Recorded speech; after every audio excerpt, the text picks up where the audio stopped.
Bonjour, aujourd'hui nous allons parler des locations saisonnières, que ce soit sur des plateformes comme Airbnb ou Abritel, ou directement de particulier à particulier.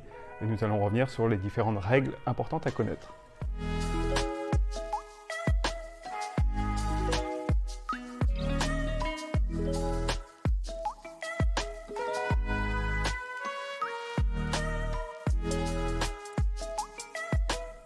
Alors, les modalités d'annulation d'un bien dépendent de la plateforme sur laquelle vous réservez. Si c'est une plateforme comme Airbnb ou Abritel, en général, ils ont leurs propres règles qui sont définies par les propriétaires. Ils peuvent choisir entre différentes modalités de remboursement, soit des modalités très sévères, donc un remboursement impossible si vous annulez, ou alors des choses plus ou moins flexibles, notamment par rapport à la durée. Si vous annulez en avance, vous pouvez le rembourser.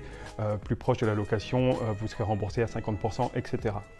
Si vous louez directement à un particulier sans passer par une plateforme, là c'est le contrat de location qui doit donner ces modalités de remboursement en cas d'annulation.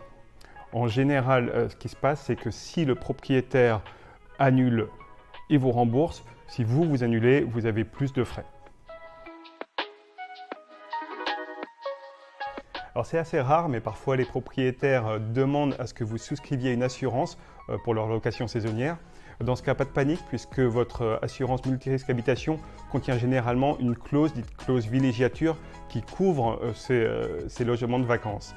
Il faut juste vérifier, si vous louez à l'étranger, que c'est bien le cas de votre assurance, qui parfois sont limitées aux logements en France.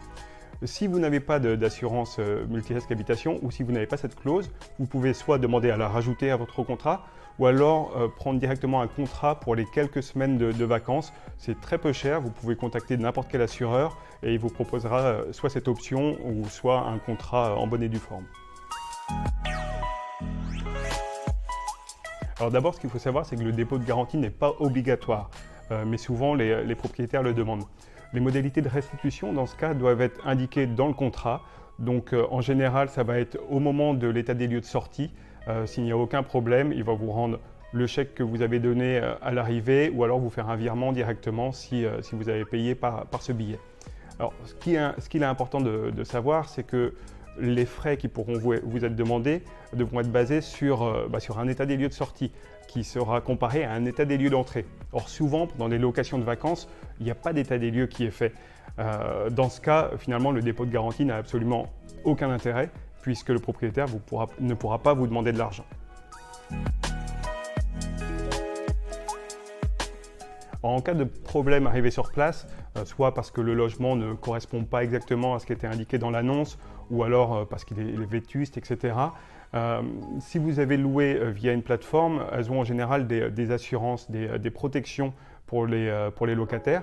Donc Airbnb ou Abritel, par exemple, vont vous aider à vous reloger et à vous rembourser aussi les frais que vous aurez avancés.